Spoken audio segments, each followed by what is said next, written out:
વડોદરાના રણોલી કંપનીમાંથી રાત્રિના સમયે સ્પેર પાર્ટ્સની ચોરી કરનાર રીઢા આરોપી સહિત 2 આરોપીઓને ચોરી કરેલ મુદ્દામાલ સાથે પકડી પાડતી વડોદરા શહેર ક્રાઇમ બ્રાન્ચ। મળતી માહિતી અનુસાર પોલીસ સબ ઇન્સ્પેક્ટર પીએન રબારીનાઓ ટીમના માણસો સાથે મિલકત સંબંધી ગુનાઓ કરનાર ઈસમોની શોધમાં શહેર વિસ્તારમાં પેટ્રોલિંગમાં નીકળેલા।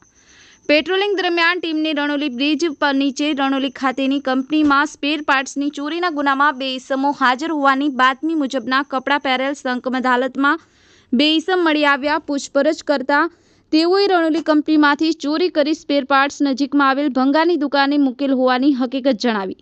આ બંને ઈસમોએ રણોલી કંપનીમાંથી ચોરી કરી મેળવેલ મુદ્દામાલ જેમાં એલન કી પાનાની કીટ, જેમાં નાના મોટા સ્ટીલ એવી ધાતુના પાનાઓ કિંમત ₹20,000, એવીએમ પેડ નંગ 2 કિંમત ₹6,000ની હોય મુદ્દામાલની તપાસ અર્થે કબજે કરી આ બંને ઈસમો સામે કાયદેસરની કાર્યવાહી કરી।